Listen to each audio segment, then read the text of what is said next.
You end the testants as Senyamini na sem ewoho. Senyamini na woho asubeti asama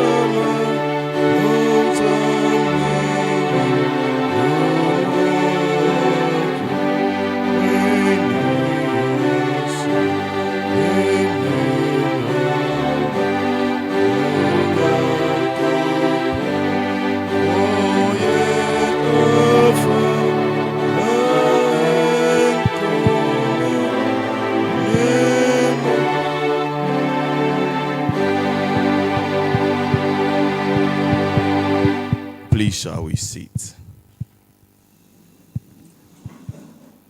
Today we'll be privileged to have an expert to speak to us or share his insight on the topic Galamsey and the imminent water crisis in Ghana. Today's topic is relevant because access to clean water is essential for human survival. We have been exposed so much to toxic chemicals and heavy metals used in Galamsey that has caused serious challenges to our health. Without much ado, I want to call on the National Director, Reverend Ujau, to introduce our speaker for this session with a clap offering.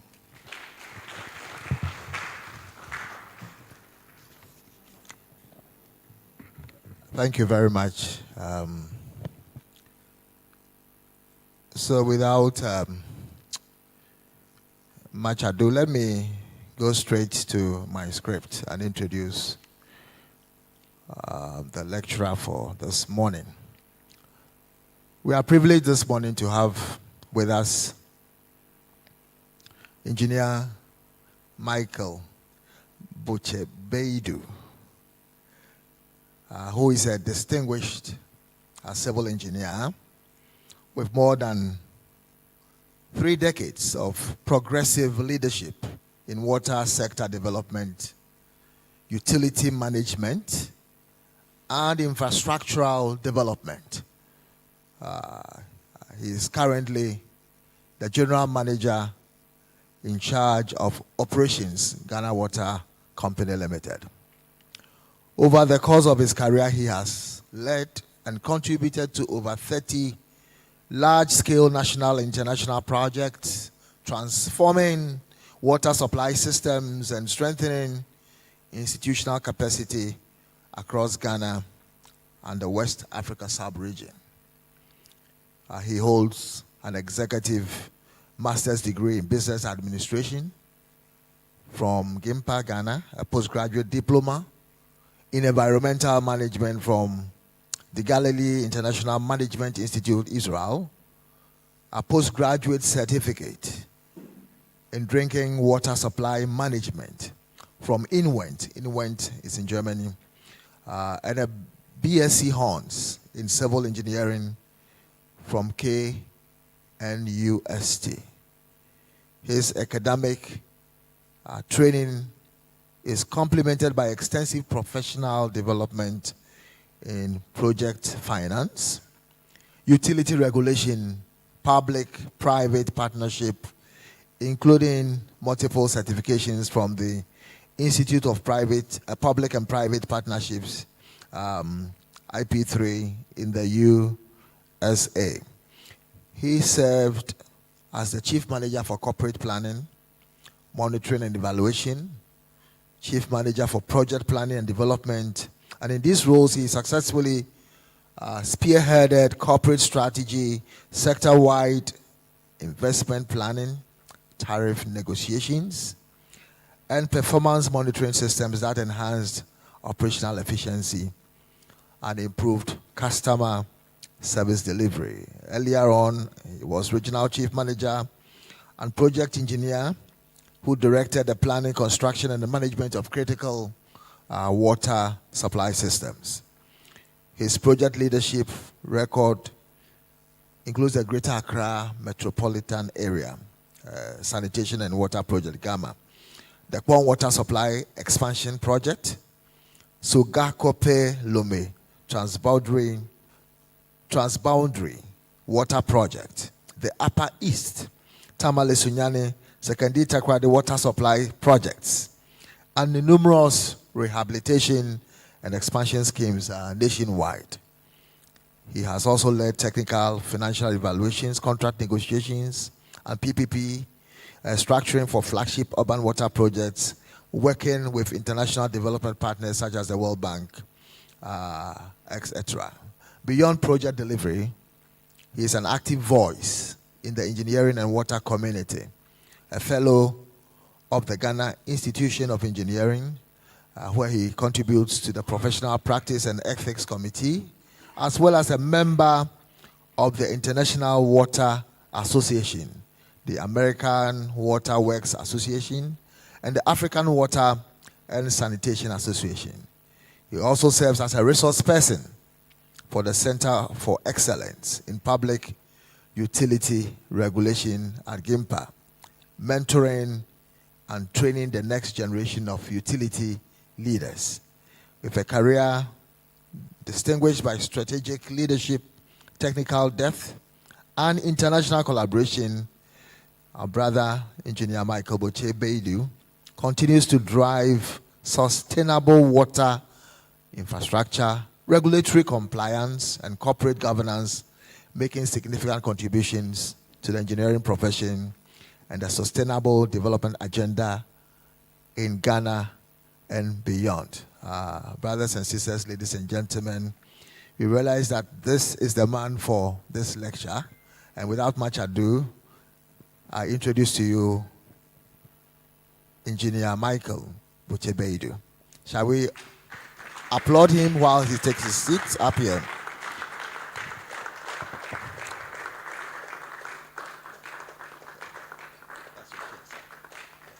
Yes. Audience, this is your lecturer.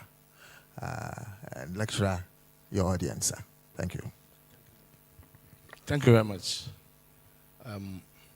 The subject on the discussion is very, very sensitive in the sense, so I want to put a disclaimer. Everything that I say here belongs to me. Yeah, so that we'll put the whole thing in context. The topic for the workshop said ecological injustice, a threat to peace and security in Ghana. So this topic is a topic that this morning, every morning you hear about it. This morning I was listening to the airwaves and they were talking about Secretary Heman not being able to treat enough water. So if we delve into it, you said Galamsey and the imminent water crisis in Ghana. We'll look at what it has done, the health risk involved, and solutions that some may prefer. But the agenda has to do with these very, very lines. Understanding water and water cycle. We have hydrological cycle and water cycle. Water cycle is part of the hydrological cycle. Then hydrology is also talking about distribution of water between the earth and the humans. Then now come directly into chemical usage over the years, the environmental impacts, that is called the health and economic consequences. Then what all this imply, what are we to do to minimize, if not eliminate, these incidences that are coming? have some solutions that are proposed, and at the end of the day, we'll see what we have to do and what we need to do to ensure that we are good to go. Understanding the water cycle. Water cycle, I just want us to understand that water is not just for free. Water passes through a lot of stages before we have to find money to buy chemicals to treat. So we have water in the clouds, the ice and snow, rainfall,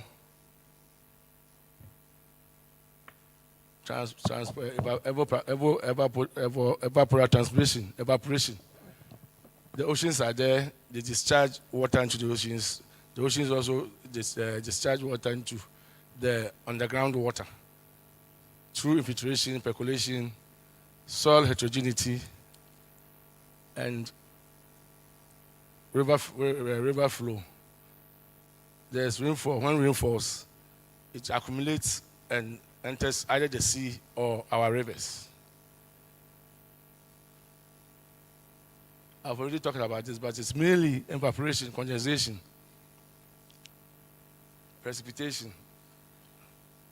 Water falls as rain, snow, or hail when clouds become saturated. Then water flows into oceans, lakes. We collect so that we can use it. Let's look at where we are situated, Africa. What do we have in terms of water resources, which is very critical in our water usage? We have a lot of water in Africa, but you realize that only 6 countries hold 54% of our fresh water, whilst 27 nations who need water have to share just about 7%. So 6 are holding 54, 27 are sharing 7% of the total water resources that we have in Africa. And aside this, climate change has brought itself in own variables. More rainfall, destroying things, drought, bringing hunger, and a whole lot. We look at the vulnerability. This is just for information for us to share and for us to appreciate what we are doing to our own river systems when we get there. So between 91 and 92, it has degraded in terms of warming. It's more hotter now than before. If you talk about the decade between 1960 and 1990, and between 1991 and 2022, you realize that it was plus 0.3. It is plus 0.3 now, which is higher than that of 0.2 in the earlier time. So we should understand that there's a need for us to ensure that our river bodies are clean and healthy. Yes, let's come zone to Ghana. What do we have as a country when it comes to rivers? We have 3 main systems. The water river system, which holds about 70% and originates from our Saharan countries, Burkina Faso, the dry areas. That's where the water originates from. Burkina Faso, through some part of Togo as well. So you have the black water, the white water, and the Oti River as the main source of tributary for the water river. We also have the southwestern river systems that have about 22% of our water. And we have the Pra River, Ofin, Bia, and the Brim. That hold 22% of our water resources.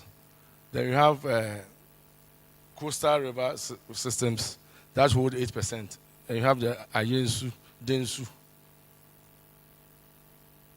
These are main rivers that are in the coastal river system. We have about 200 rivers, named rivers, and they support 70% of our hydropower generation and agriculture. But these rivers are facing serious challenges from mining, deforestation. These are human activities, mining and deforestation. Then climate change. When there's no, there are no trees, you cannot form a cover for the condensation and evapotranspiration. So the more we cut the trees, the more we expose ourselves to less water.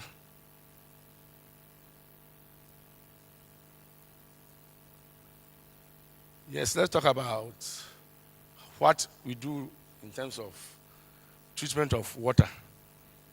Water that is flowing, we have to embank it, dam it, or if it's on the ground, we have to drill boreholes to be able to abstract. So we have the raw water sources like pra and cobra, often and brim. And these water resources have pathogens and other impurities that needs to be removed before we could make it potable, that's wholesome for drinking. So we have to subject it to coagulation and flocculation. Coagulation is just putting the impurities that are separate in the water together so that they can form a flock, gain weight, and they drop from the water so that you can now get a clear water. So that also, Ghana Water is having a challenge now in terms of what type of chemical can do proper flocculation and coagulation. Alum used to be what we were using, but due to the pollution and other impacts that have been the rivers have been subjected to, alum does not give us a proper flocculation and coagulation. So we have to use polymers, polyelectrolytes, which are 5 times more expensive than alum. Then, as I said, when this one they coagulate, they come together, they fall down into the bottom of the container, the structure, and they are removed through gravity, some through pumping, whatever, depending on the sort of treatment that you are giving. So we have disinfection. After we make the water clear, it needs to be good to drink. So we need to kill the pathogens that are still, after the coagulation flocculation, that are still in the water. We need to make sure that we take them off. So we add most of the time chlorine to remove the bacteria and the viruses. What is galamsey? The topic was galamsey and its effects. So what is galamsey? Galamsey mainly was derived from gather, dam, and sell. Gather, dam, and sell. Then now the short form is galamsey.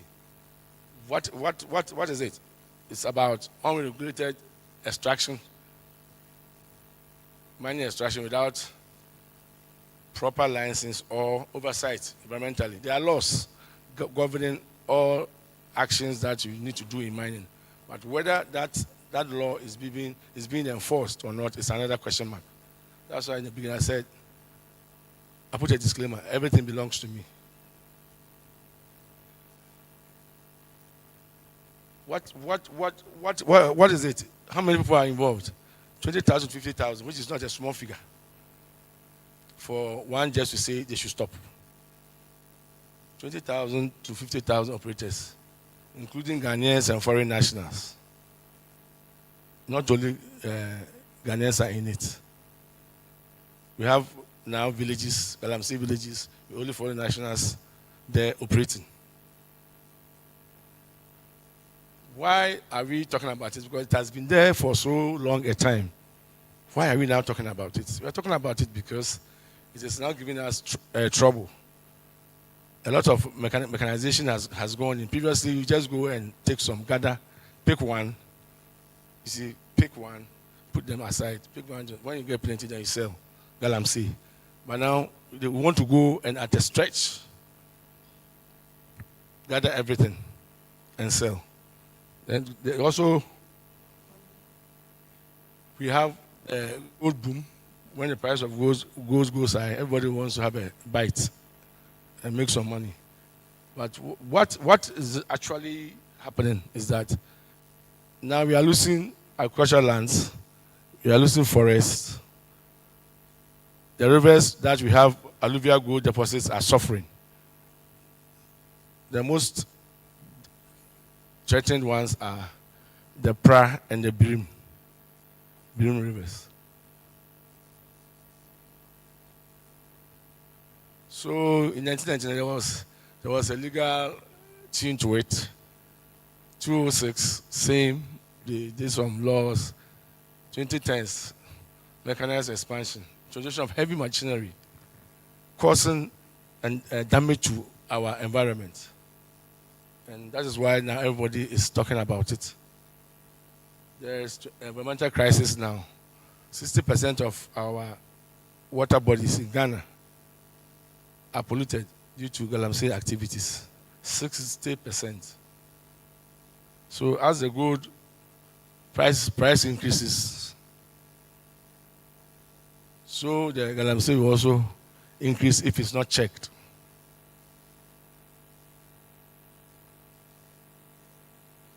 I talked about chemical usage. So you see, between 2000 and 2025, we have escalation in our cost of chemical. The usage, that also transfers into the cost of chemical.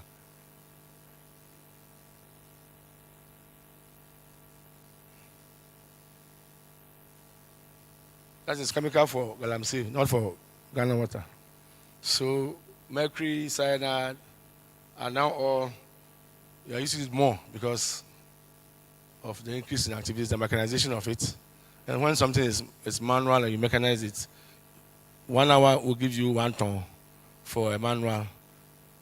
1 hour will give you 200 tons for a mechanized system.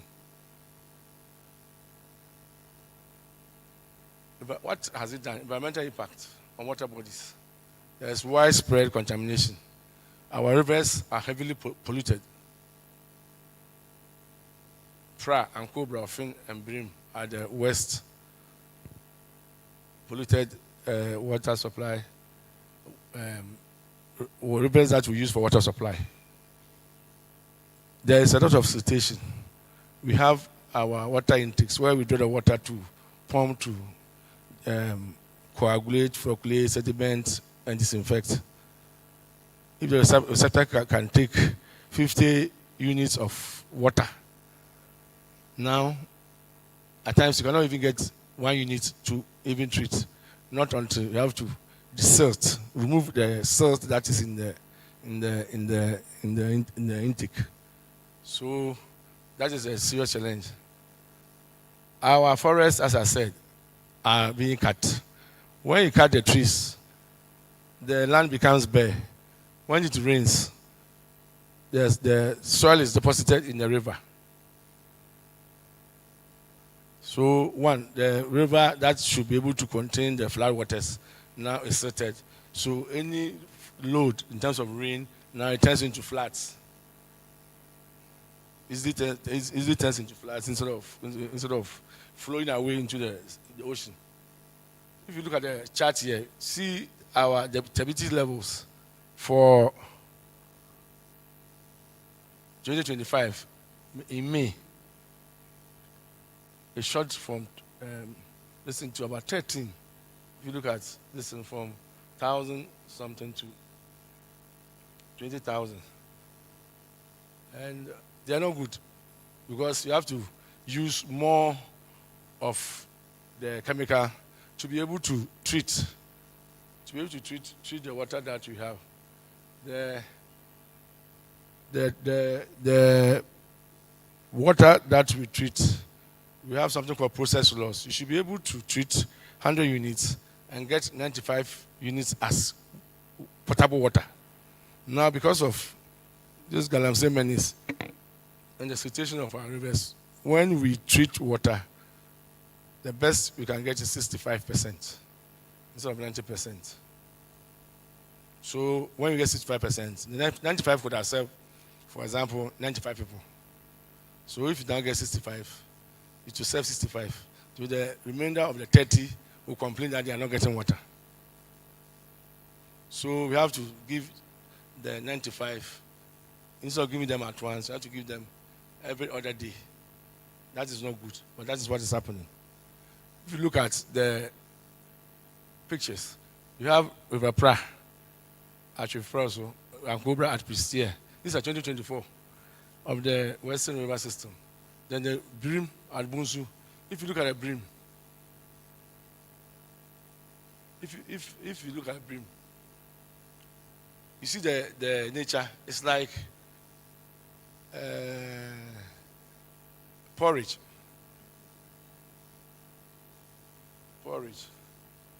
Then offering Adunko. Bonsa Atakwa. Just on Monday, we couldn't treat water.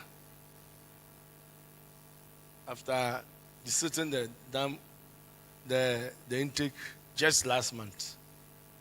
Just this Monday, we couldn't treat water because of the activities that we are talking about.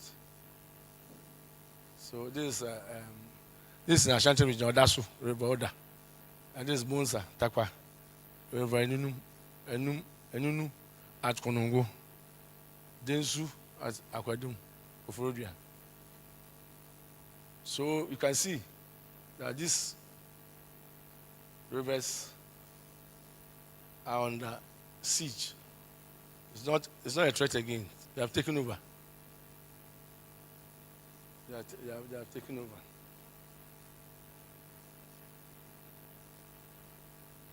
These are effects of the gather them and sell using mechanical means, not manual means. So the top one is Ankobra Basin. Ankobra Basin. Then the bottom one is Pra. At times you get the parts of the river being cordoned off to mine gold, and after they don't restore. I know when I was young, Dunkwago fields and all, they were doing the same thing. The same thing in the river, but it was being done under supervision. It was being done properly. And we didn't have such instances and situations. So why now? Where modern systems should be able to monitor and supervise and control the use of the mechanical methods. So, ladies and gentlemen, all our southwestern rivers are polluted with chemicals and turbidity. Turbidity levels are very high. I'm sure when I say turbidity, you understand me. Turbidity is a volume of suspended solids in the water. If you take a sample, we talk about turbidity. It is a volume of particles that are in it that need to be removed for you to get clear water. Then you can disinfect. So, what has happened to us as a company is that we have had occasions to shut down the plant, not because we cannot produce, but because the water is not treatable. Because if you remember, I said that we need to put the particles together, the suspended particles together, they form, and now they drop by their weight down. You don't even see a liquid. The suspended particles is already what you have to come to coagulate. But you need a certain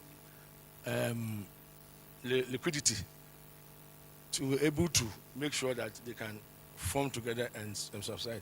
That is not there. So eventually we had to shut down Bunsu on 24th November 2024. So when you shut down, now when they are not getting water to drink, they minimize their operations. When they drink and they are satisfied, then quickly they go back and get the same problem back. This year it has happened 2 or 3 times at Bunsu. Osino, same. Times we shut it down for 1 year because we cannot treat the water. Kibi, same. 18th August 2025, that it happened. Earlier this year it happened and they stopped operations. It became treatable. They were happy, they were drinking, and now it's not working now. Come back to the same listing. Then Bonsa. Bonsa, situation I didn't take. When I used to be in Takrady, what I normally used to do is when they do that, because they want gold, I ask them to come and do it. Come and just mine the gold at the intake so that we can get water to treat. Why should it be so? Konjako was of recent. Upstream in Eastern region, these activities are ongoing, and all the silt, the silt is brought down to the dam. Our pumps in the dam have a level. If the dam is 50 feet, the pumps are lying between 20 and 25 feet.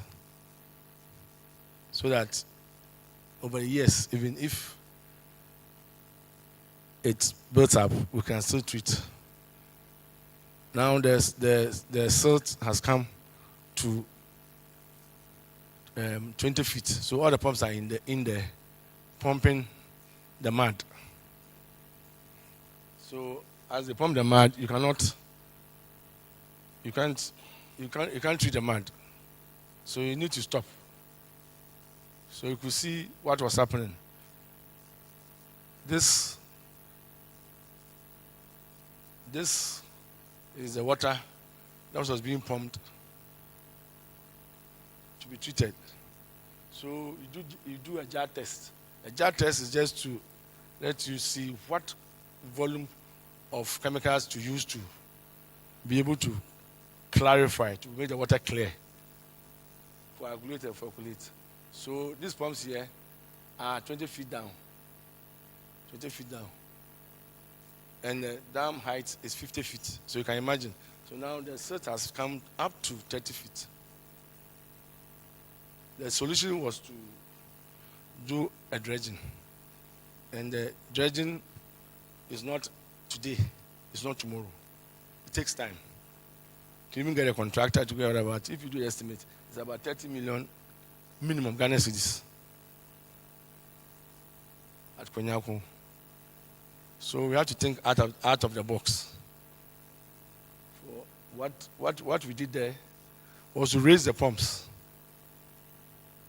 to somewhere that you can get clear water. But the silt is also building up. But what we did for me is a stopgap measure. What we did was a stopgap measure, and we should ensure that the silt down there is taken off. But it has to do with resources, money. So now they are enjoying water. But I'm sure in 2 years' time, if we don't do something to remove the silt, the same situation will come up. Just 2 years old. I'm sure it should be shorter than the 2 years. Bonsa, the same thing. They wash the alluvial gold into the running water, the river, instead of going aside, doing it, and making sure the clarified water from your mining operations comes back. So at the end of the day, we don't have high ability, you cannot treat. We also don't have inadequate flow for you to be able to say you are going to treat. These are just to let you understand. These are values of turbidity. The first one on the left is river brim. You have the turbidity. The unit is NTU. The volumetric turbidity units. So we have river brim 11,000. Now 2010 it was 200 and something. Now it's 11,000 for river brim. 2010 it was 280. Now it's 10,323. So most of our water supply treatment plants they have a design parameter. Who expected something from 280 to go to 11,000. So it means your plant even cannot treat it because it was not designed to treat such value of turbidity.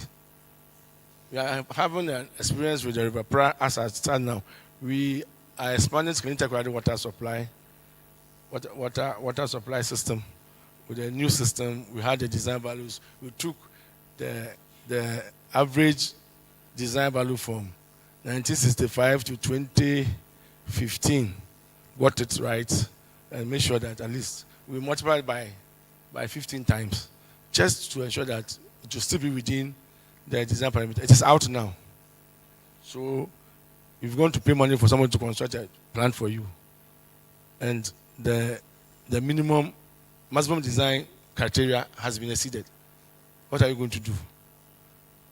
Ladies and gentlemen, that's the situation we find ourselves.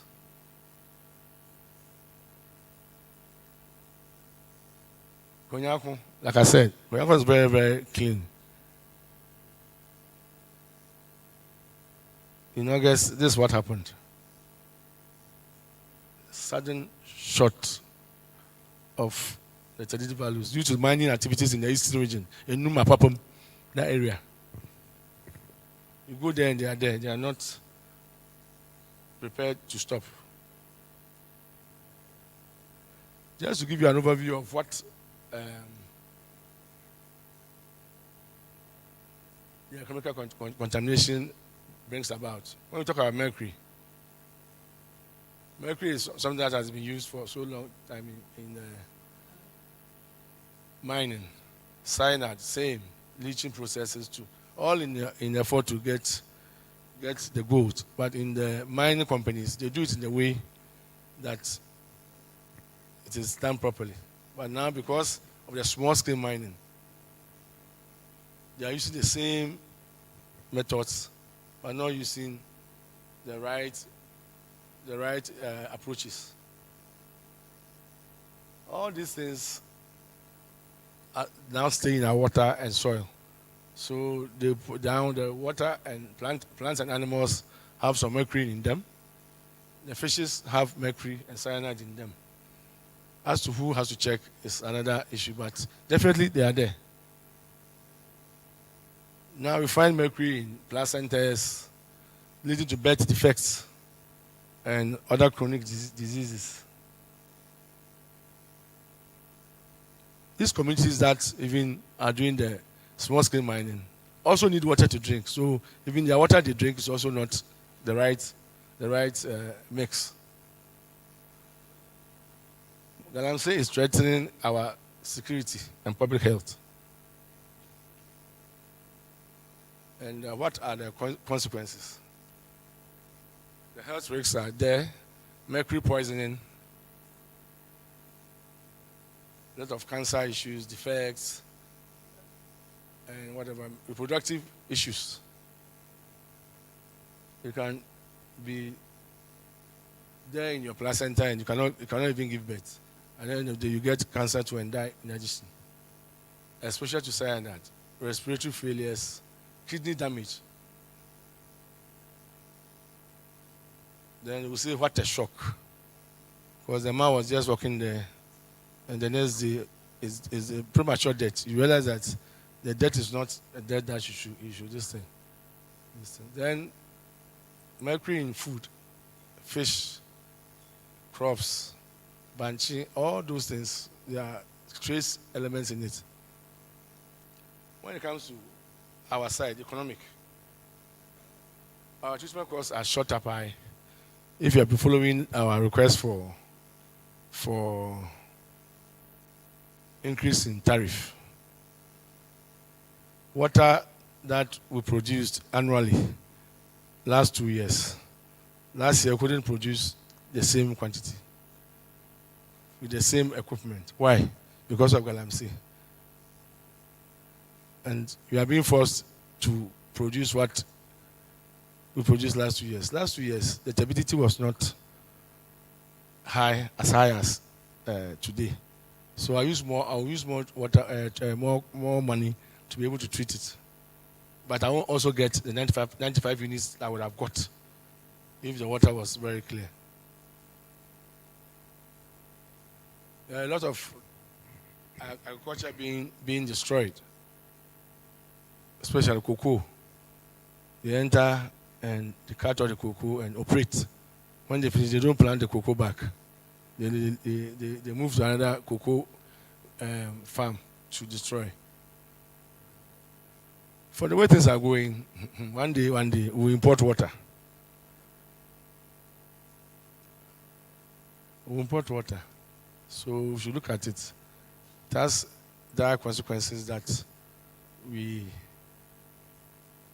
are not serious, we are not talking about it. These are diseases that have come out of the small-scale mining. And, keratosis, suspected cancer, hypopigmentation, and a lot of them. Birth defects.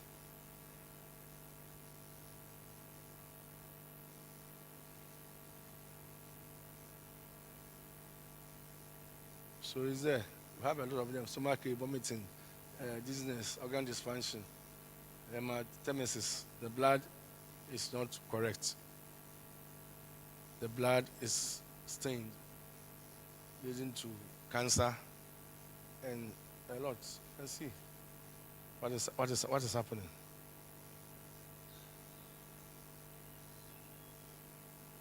Yeah. So, what crisis are we staring at?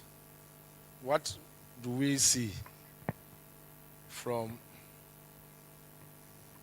what is happening? Already, we cannot get adequate water to produce in big cities, commercial cities, Takoradi, Kumasi. We cannot get adequate water to produce because of these challenges that we are going through. Our pumps are always a pump that can last for 20 years, now lasts for 5 years. Because the pump was not designed to be pumping abrasive water. When I use abrasive water, I'm talking about water that is laced with a lot of particles.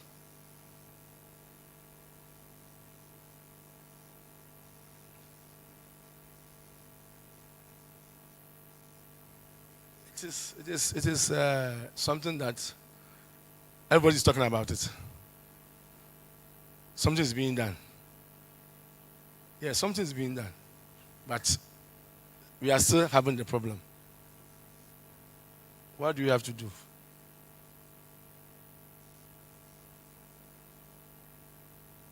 We say that as a nation, by 2030, we are going to have water for all by 2030. That is the vision, the policy direction. Drinking access to safe drinking water for all citizens by 2030. But I wonder with what is happening, whether that is possible. Because 60% of our water bodies are polluted now. If you don't take time and change the way it's happening, we'll very soon import water. I've already said, I'm repeating it again. Very soon import water. Just like Djibouti and Libya, who import water. And importing water is not a small joke. The government will do that. Yes, because no individual can import water for citizens aside the government. So what interventions is government putting in place? We have I'm talking about current situation. We have the Operation Stop Galamsey, National Anti-Illegal Mining Operations Secretariat. And I'm sure all of us know that they are doing their best. That's why I said I'm saying that not that something is being done. Something is being done, but what is the effect? Deployed forces and whatever. At the end of the day, if you ask me, I would say they should do a pilot by giving one river basin to the military for them to manage, and let's see whether something can come out of it. That's my food for thought. And when I meet my politician bosses, I always tell them that let's do a try. Take a small river basin and add it to the resources of the military, and let's see whether it will stop. I believe it will be better than nobody being there. Because Ghana, we fear, not policemen, we fear military people. Am I lying? We fear military people. So if the river basin they give it a whole unit to manage the river basin, they will also want to ensure that there's discipline, there's everything, and maybe we'll get a result. Then now we can scale it up. There are a lot of challenges being faced because it has a political implication. If you look at the results, if you come and talk about no Galamsey, you will lose your vote.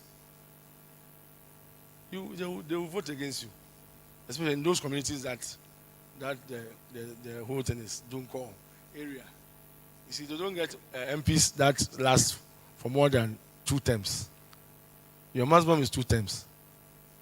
Because at a point in time, your government will be chasing them out. And the person who also wants to come will now come and give you sweet talks that when I come, I will bring it back. So vote for me. That is where we are. Yes. All said and done. Why is it happening? Because people want to survive. That is their source of livelihood.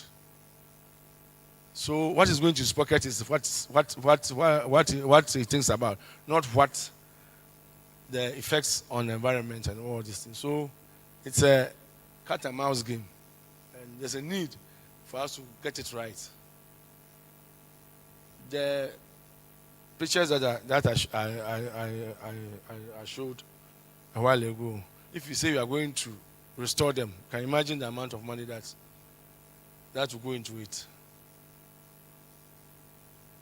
But at a point in time, definitely it will be done, because there will be no situation than not to restore it.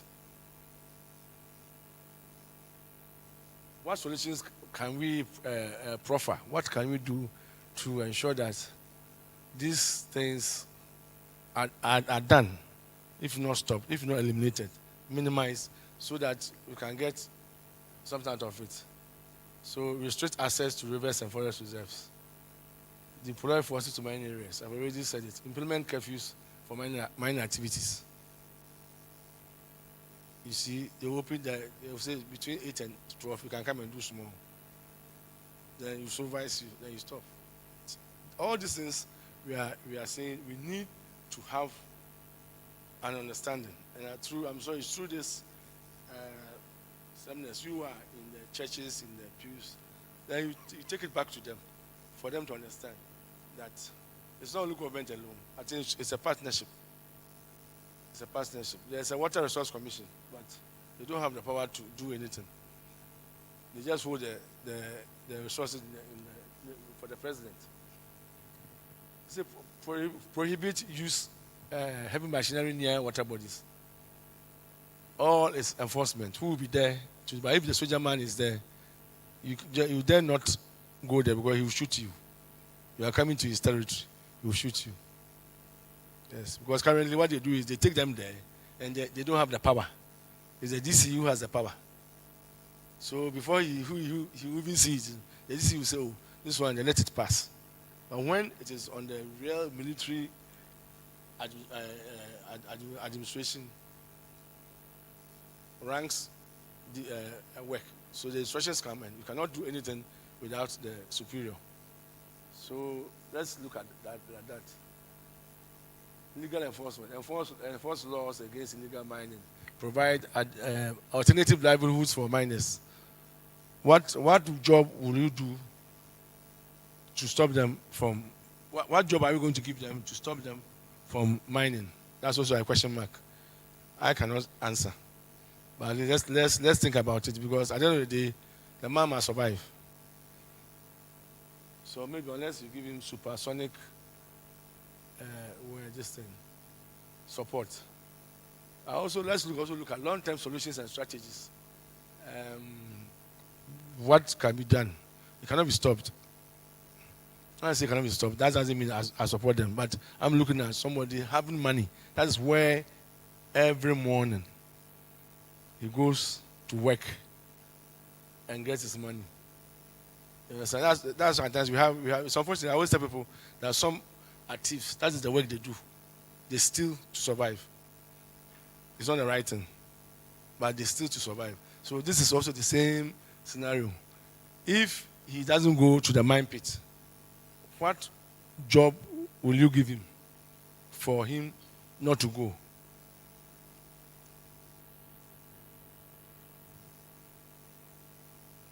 The equipment they use should be able to be used so that it will not impact on the environment.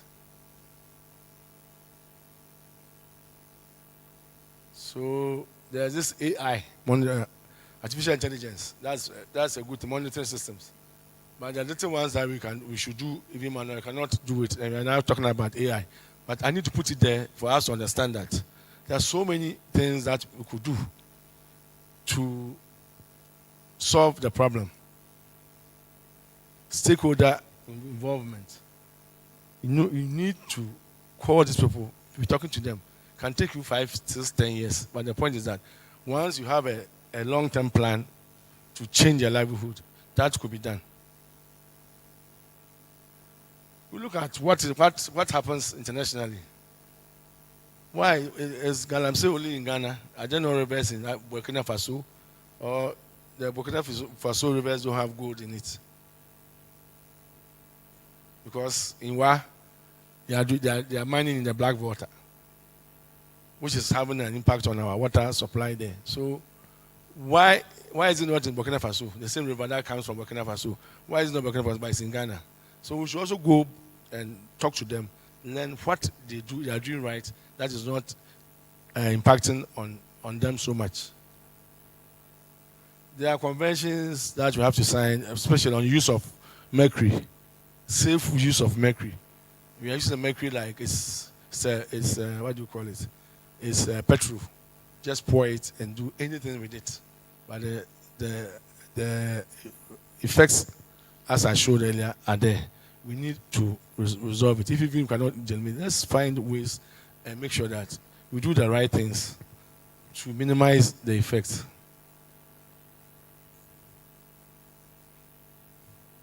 So it is not government, it is not the Galamseyers, it is not Ghana Water, it is all of us.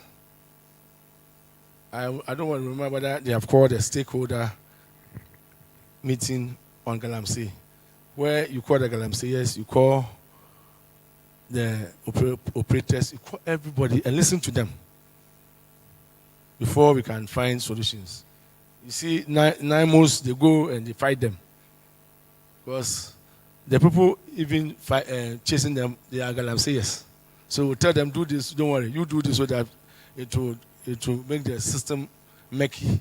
And whilst we are discussing who shot who beat who, we are still mining. You see, all these are stage managed.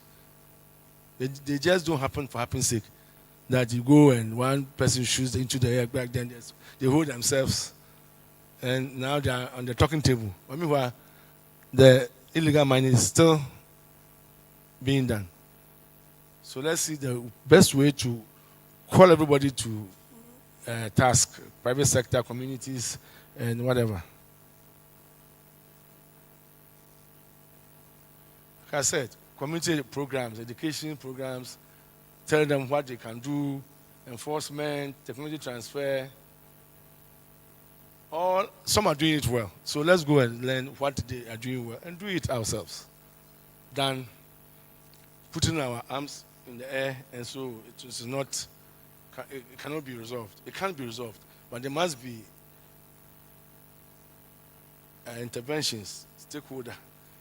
Let's talk to ourselves to understand ourselves. But if we sit here as government and we talk, this is what we will do, and those there don't agree with it, will happen. It cannot happen. So there was always confusion around it, if you realize.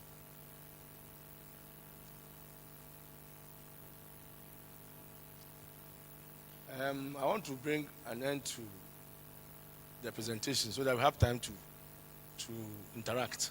That's more important than this. So my takeaway is that Galamsey is threatening our water availability. I don't want to use water security, water availability. Security is the right word, but I'm talking about availability. There is no water now to treat coming future. And it has resulted in a lot of water rationing, a lot of pump breakdowns. A lot of pump breakdowns. Like I said, a pump that can be used for 20 years now can run for 5 years. Just because of the nature of the water that is being pumped. Because the pump that you go and buy, it's not made in Ghana. It's made to supply, to pump water that is clean, not water that is dirty. So that is one thing that is we should know. Then by 2030, that you said everybody should get water. There's a question mark on it, and we need to take the necessary action.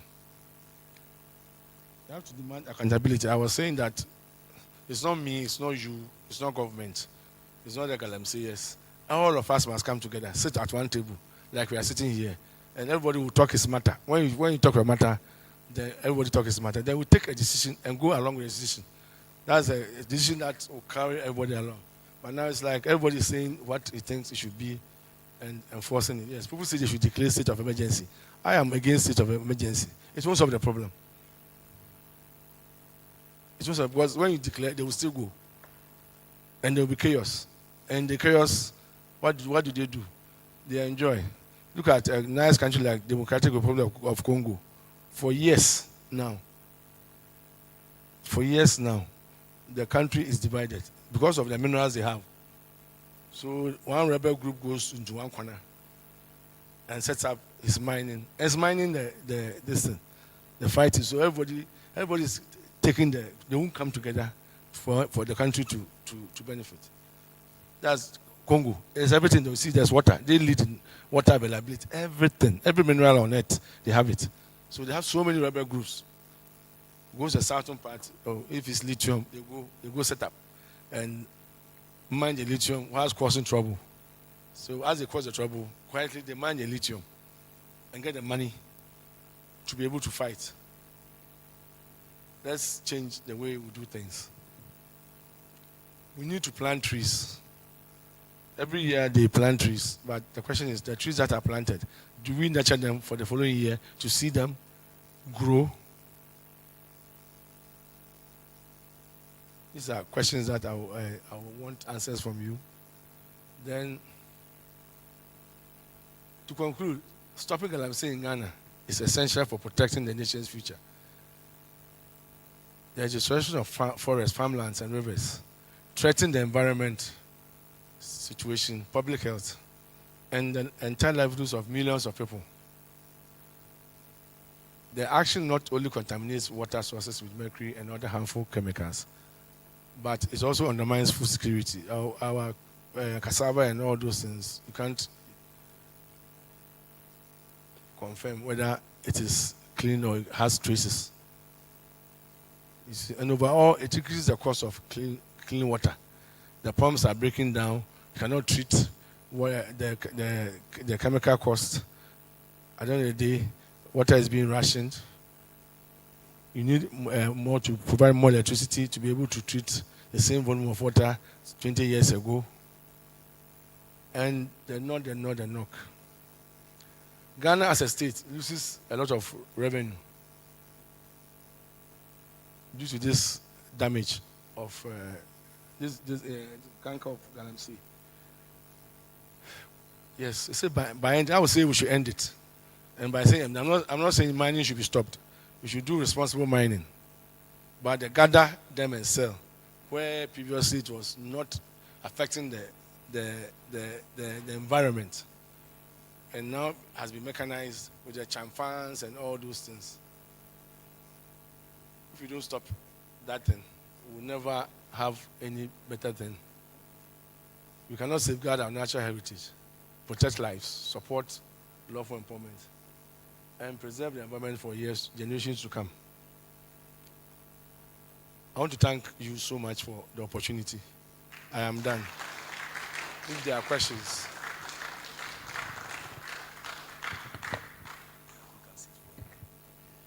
Oh, we can do it better.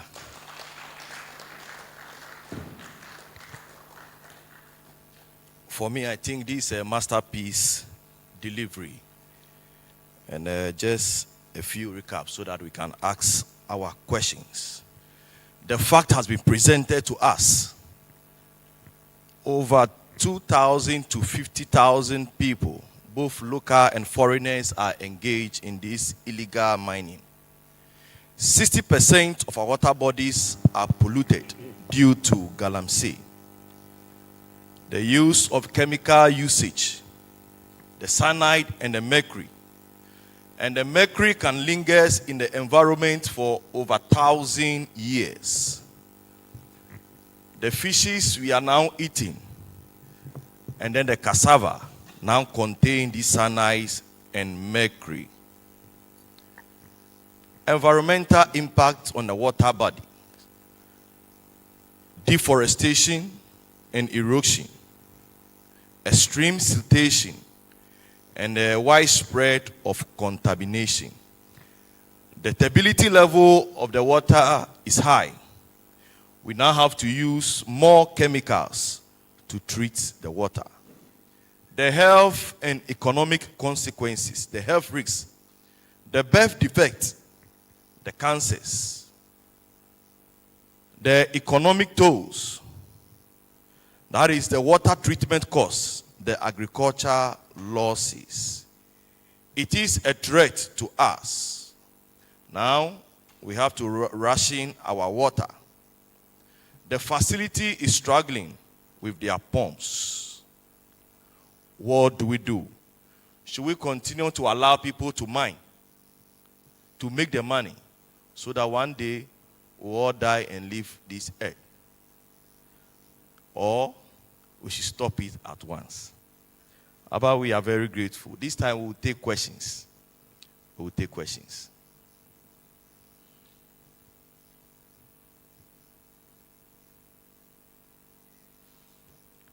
Okay, one.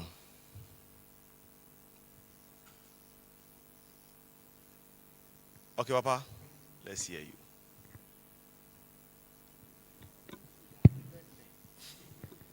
Papa, I want to find out the water that comes out of our pumps. Now, after doing all the filtration and others, the water that comes out, is it 100% safe? Don't we still have some cyanides and mercury in it? Is it 100% safe? Thank you. Can we get additional questions, 2 or 3, so that, okay.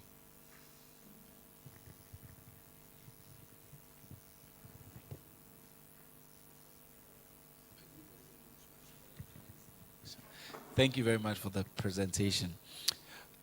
I wanted to ask if our boreholes, in some areas in Ghana water does not flow ever. So those areas have resorted to boreholes.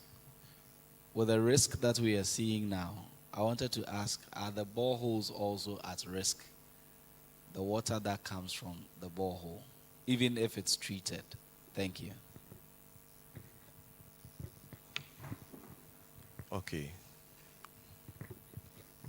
Thank you very much.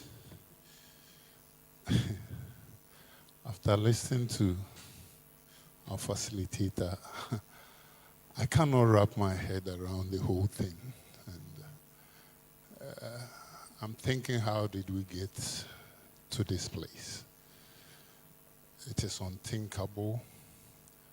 It is unquestionable.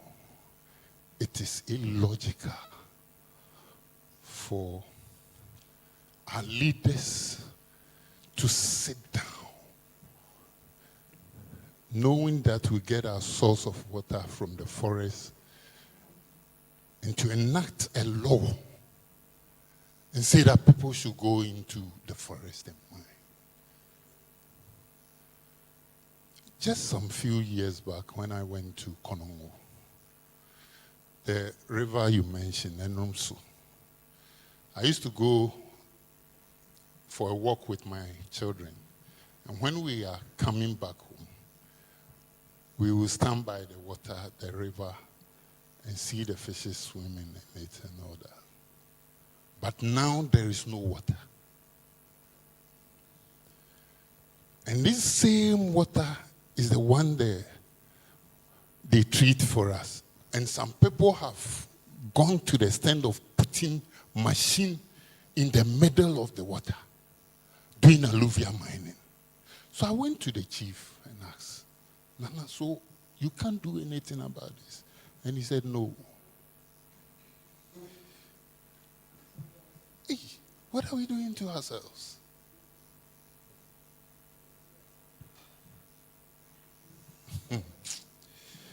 Papa is serious. Every day when I wake up, I'm shivering. Because maybe you can buy the bottled water to drink, but the one you cook with, you fetch the tap water or the sachet water to do the cooking. And we are all dying slowly.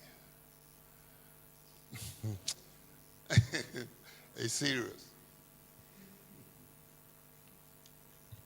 Okay, can we take additional questions so that the speaker answers? Okay, we'll take the last one then.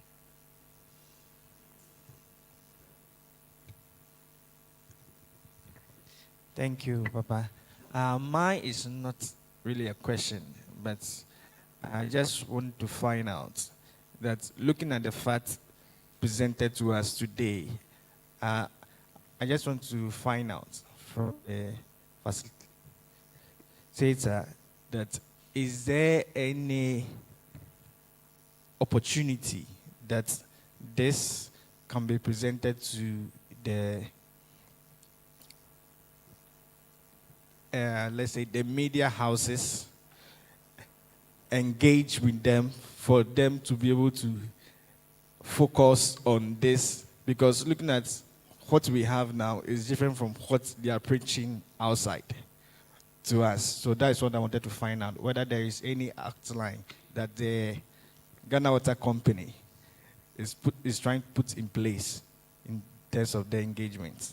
I thought you said you saw a question. Okay, Baba, how about you can address it? Okay, thank you so much. I will start with the last one. Media engagement is an ongoing process. As part of our corporate strategy, we meet the media, the communities periodically within the year. If the last engagement was done at the end of October, September this year at the Labadi Beach Hotel, where we engage stakeholders to talk about our operations. So that is being done, and we'll do a special one on Galamsey and its effects. But the media also must be circumspect in the way they present they present things. So it's become a challenge now, whether to engage them fully or not. But we do engagements.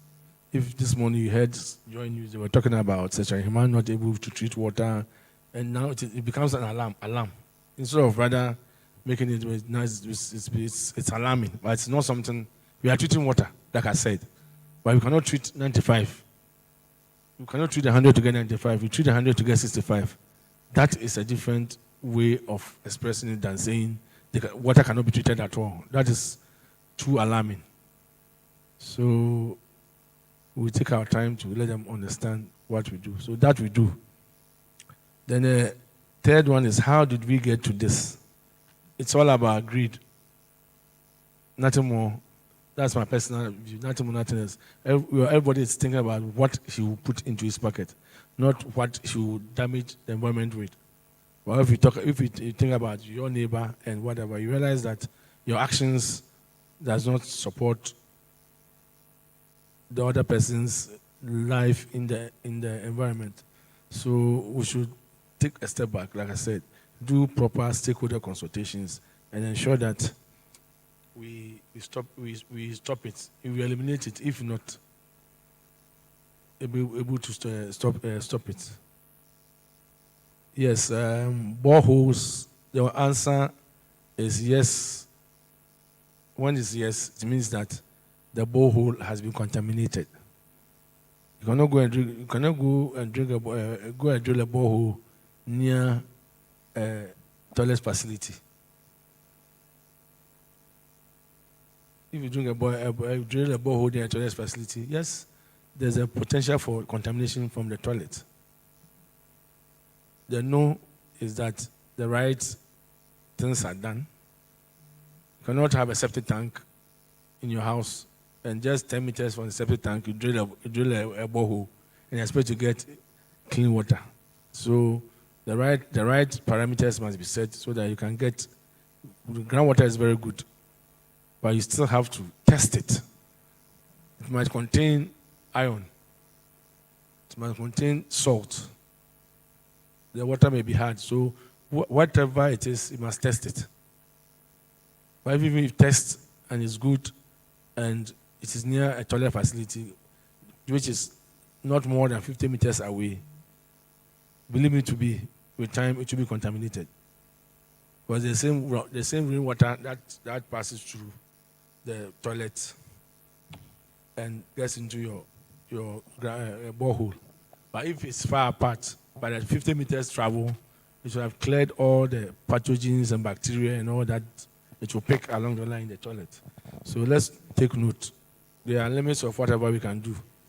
You can do everything in this whole wide world, but there are limits. Yeah, the water from our tap. Yes, I can assure you it is potable. It's very, very clean. Our system demands that we do hourly test on water produced. You can't compromise it. Every hour we test the water produced. That is at the end.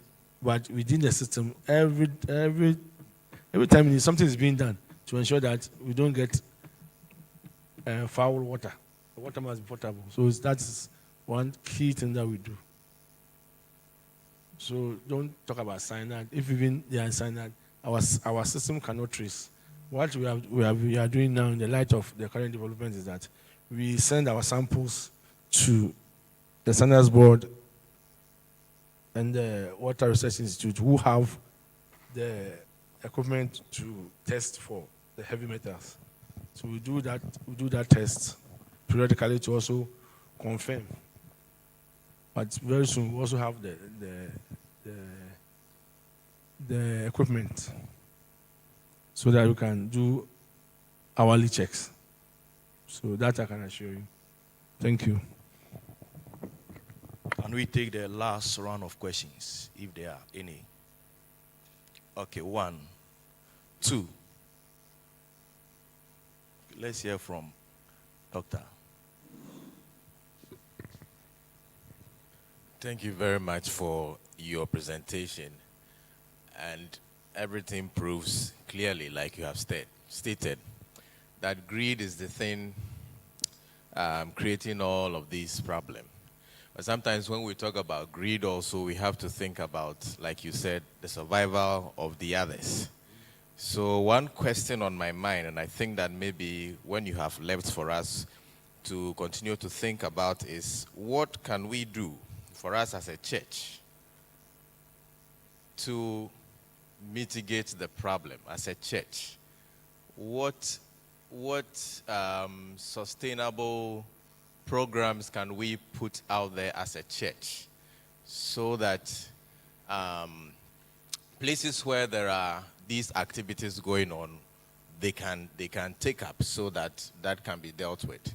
But as I think about this also, and I want to know your view, we have here ministers, we have here youth among us. When we live here, how should we engage our communities? How should we engage the young people in our communities so that there is something that we are carrying to them, for them to also look at how we can deal with the matter? Then I think that agriculture should be something that we should focus on. Unfortunately, agriculture has become a punishment for people rather than seeing it as a lucrative job. You have actually highlighted the implications for water bodies, the implications for agriculture, food systems, all of that. And for us as a church, we need to enhance on that. Can you highlight more on that particular area, especially what we can do when we live here? Thank you. Okay, there is a question here. This is the last round, so if you have any question, please. Thank you very much, Engineer. But after the presentation, I am afraid for the future. Because 2017, Anado Dankwa Akufo-Addo said he will put his presidency on the line. If he should fail, we know what happened. The speed that the Gold Board was established during this administration and the effort that is being put in to fight the menace, you can see that our leaders are not serious about trying to solve the Galamsey problem. By the way it is, in about 5 years, 10 years' time, I don't know what is going to happen. And what has even killed me is the last one you said about the boreholes. You are saying that anything less than 50 meters, there is contamination. If you have stayed in Takwa for some time, almost every house have a borehole. And it's one plot. It's 0.25 acre. And it's far, far, far less than the 50 meters. And the same house to have a septic tank. So automatically, the septic tank is going to the water. So where do we go from here? So, I don't know. So what should we do if you have your own house? Because by the 50 meters, you should have more than 4 plots before you can be safe. And most houses is one plot. And if you cannot have borehole in your own house, where do you get your borehole? Maybe if you can help us, where we can get it, then maybe a community. I was in Azim. Azim is not getting the water from any river. So Ghana Water is having a borehole, about 8 of them, and then they treat and then they give to the town. If that can be of help, then the education should come to that side too. Because almost every house that won their peace are having borehole, and it's less than 50 meters. Thank you very much. Yes, we still have some questions. This is the last round. Okay. Thank you very much for your talk. But I just want to find out. You say we are to raise Ghana. But those of us in the Adam water region, we think we are safe because we are not closer to the Galamsey menace. Is it true? That's what I want to find out.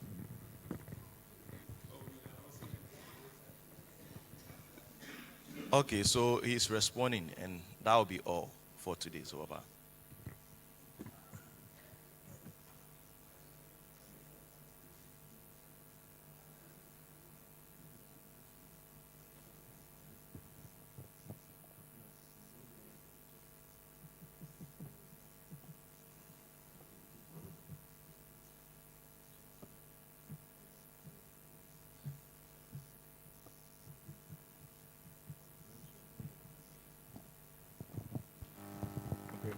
Thank you very much. With the first one that was said, as a church, my candid opinion is that we need to engage. We need to engage. The church stands there as one unit. It has a congregation. So the congregation must be made to understand the effects. Because I'm sure some of the galamseyers will be in the church. And will be funding activities. We'll be funding activities to entice you so that you cannot talk about them.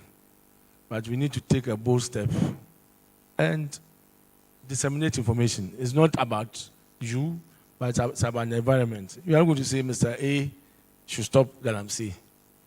You're going to say that galamsey is destroying the water bodies. So let's find ways of mining responsibly. I don't think that will offend anybody. So that you also not lose the tithe.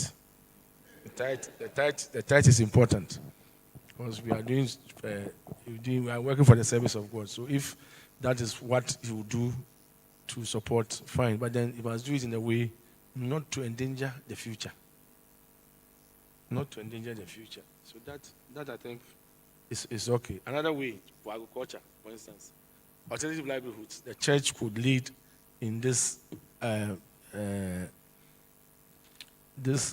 alternative way of livelihood, making sure that it engages in agriculture projects, brings some of the youth who would have gone to galamsey to come and support. So all is engagement. For me, I believe in engagement, and doesn't yield results fast. But then if you persevere, you realize that at the end of the day, it will be massive. See, let me just, for instance, if you are planting corn, you plant corn over a season. Is that not it? Within 3-4 months, you have got tomatoes, corn. Then you have to start all over again. If you plant rubber, it will take you five years for you to start harvesting. So you see the effort you put in the rubber plantation. The same way you should look at it. But most of us will want to go and do the corn, get the fast money off, do the tomatoes, fast money off, come back there. So we should look at it and make sure we are able to bring our people on board for them to understand what galamsey is doing to our water supply system.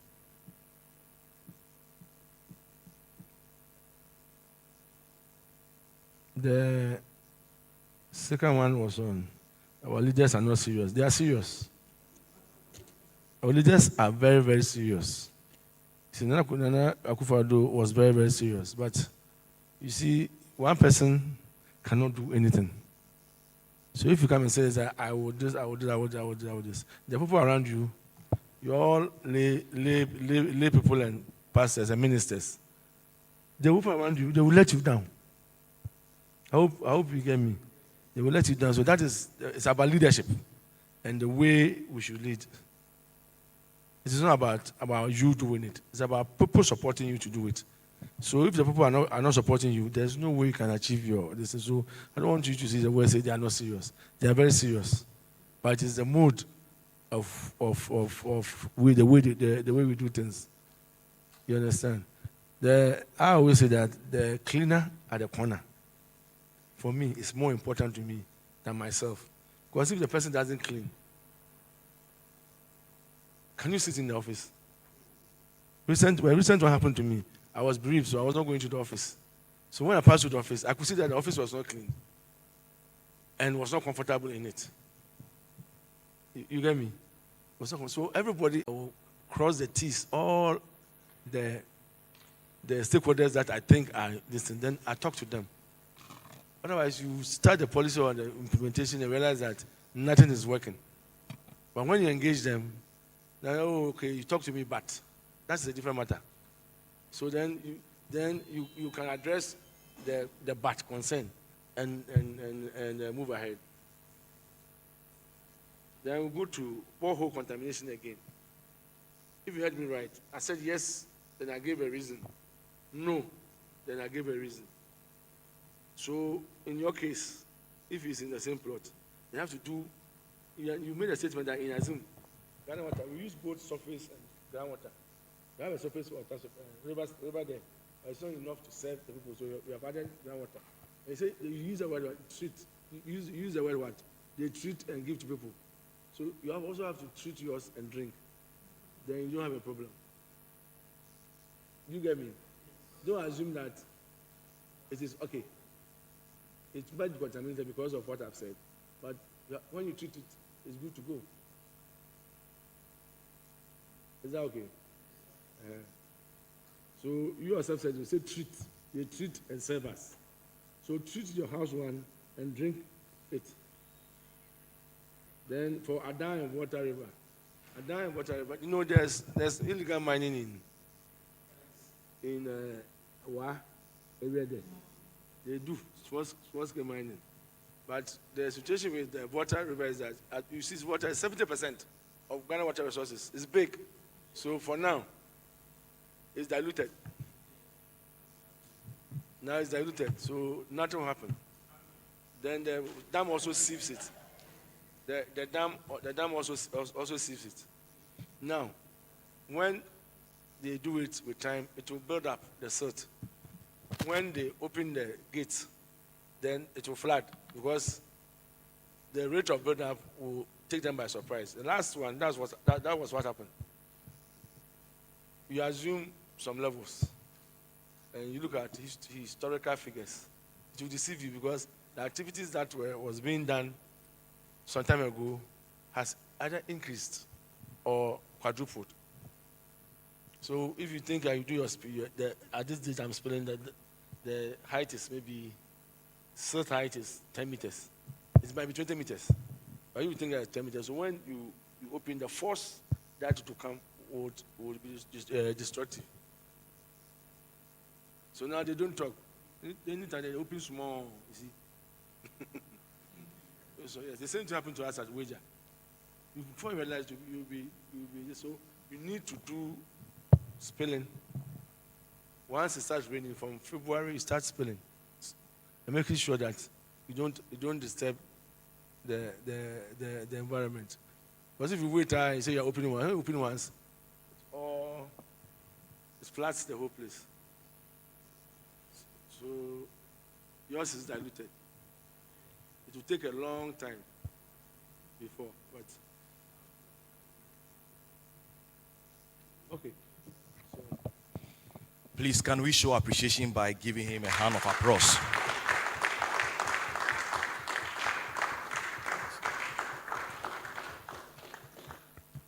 Engineer Michael Botti Bedu, on behalf of the National Director ESR and my colleagues, and on behalf of the Presbyterian Church of Ghana, we say thank you for your in-depth knowledge. We are very grateful for your time, and we appreciate you coming. Over the weekends, engineer lost the mother. So before he leaves, I'm told he has buried the mother, yes. So before he leaves, West Brom will lead us to say a word of prayer for him before he leaves. So, yes, our Director West Brom, please do that for us.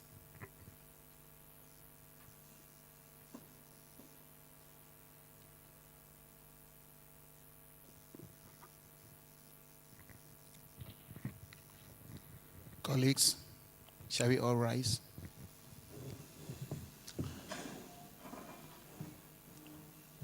I want all of us to pray and commit Papa into the hands of the Lord. Let us all pray. We know the situation he is facing right now. Just buried the mother. It's a very difficult time. Let us all commit him into the hands of the Lord so that God will strengthen him. Let's all pray together.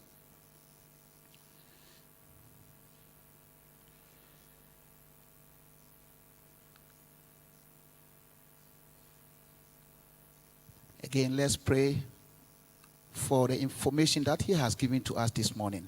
Very insightful one. Pray that always God will strengthen him to gather more information for the benefit of the Presbyterian Church of Ghana. Pray.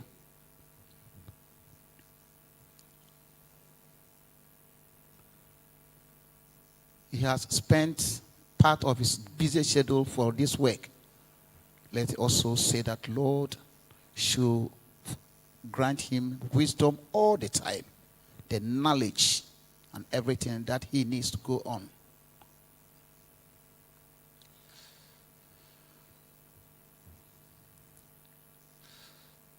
Father, we are so grateful to you this morning. We thank you so much. We give you the glory. We thank you for your son, whom you have given so much to. We thank you for the message that he has given to us this morning. We pray that, Lord, it will be a point of which we will be able to reflect and impact it to others. We pray for what he is going through. We pray that, Lord, at this moment in his life, where he has lost his mother, Lord, you may strengthen him. Lord, you may touch him. Give him that sort of courage to overcome all those difficulties. We pray that at his workplace, Lord, be his savior. Continue to lead him and continue to be with him. We are praying also that, Lord, for his busy schedule, continue to grant him that wisdom and knowledge so that at all times he will be there to give us such highlights. We pray as he is going that, Lord, grant him traveling mercies to his various destinations so that at the end of it all, we give you the glory. In Jesus' name that I pray. Amen. So we're taking a photograph at this side with our guests.